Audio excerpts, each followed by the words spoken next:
Sr. Presidente, Sr. Secretário de Estado, Srs. Deputados, Srs. Secretários de Estado, Srs. Deputados do PSD e do CDS-PP, não se respeitam os trabalhadores da administração pública, não se valorizam os trabalhadores da administração pública, atacando os seus direitos, roubando uma boa parte dos seus salários, roubando aquilo que é a perspectiva de uma direito a uma reforma digna, e não se respeitam os trabalhadores, nem se valorizam despedindo trabalhadores. Portanto, essa é a profunda contradição desse discurso hipócrita que dizem que é preciso valorizar e respeitar os trabalhadores e depois são os que aplicam estas medidas gravosas à vida e atiram milhares de pessoas para uma vida com grandes dificuldades.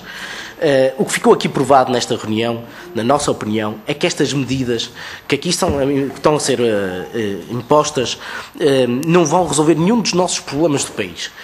Não vão resolver o problema da dívida, do déficit ou da recessão. Antes, pelo contrário, vai agravar aquilo que é a situação nacional, vai afundar e atirar o nosso país para uma recessão ainda mais profunda, com dramáticas consequências também nos serviços públicos que estão a ser afetados. Portanto, nós não estamos face a uma reforma da administração pública. Isso é uma mentira. Estamos efetivamente face a um programa de liquidação da administração pública. Liquidação de importantes conquistas sociais que se verificaram com o 25 de Abril. Essa é que é a dura realidade.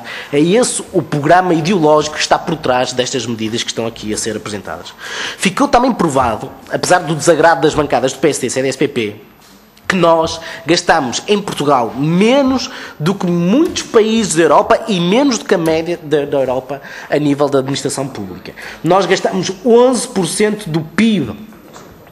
A OCDE diz que nós gastamos 11% do PIB, quando a Dinamarca gasta 18%, França. Gastamos menos do que a Espanha, a Grécia e a Irlanda, países intervencionados.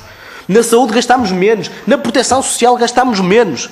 E, portanto, o nosso problema não é a dimensão da administração pública. Isso é uma mentira que os dados do Eurostat e da OCDE comprovam. O que ficou provado também é que o país e os impostos que os portugueses pagam chegam para custear estes serviços públicos. Chegam para pagar a saúde e a educação. É para isso que os portugueses pagam impostos. Não é para pagar os lucros multimilionários da banca. Não é para pagar os swaps, porque efetivamente o nosso país não tem dinheiro e os portugueses não pagam os seus impostos para dar 3 mil milhões de euros aos grandes bancos, com os boys do PSD e do CDS-PP a assinarem swaps criminosos. Não é aceitável que o país pague as PPPs multimilionárias.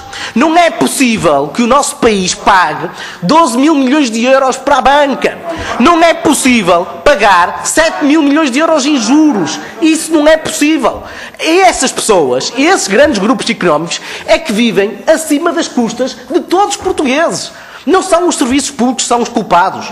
Portanto, não é preciso aumentar os impostos para manter os serviços públicos que estão em causa. O que é preciso é não pagar isto que não é legítimo ser pago.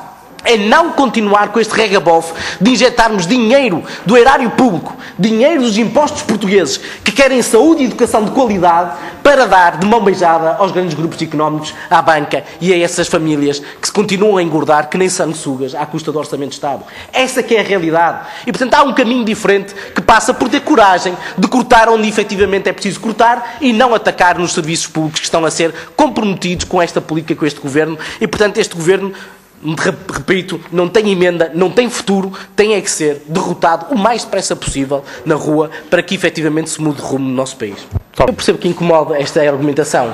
É porque o que torna claro esta argumentação é que efetivamente, para este tipo de negociatas, há dinheiro do Orçamento de Estado para entregar, dar de mano na mejada.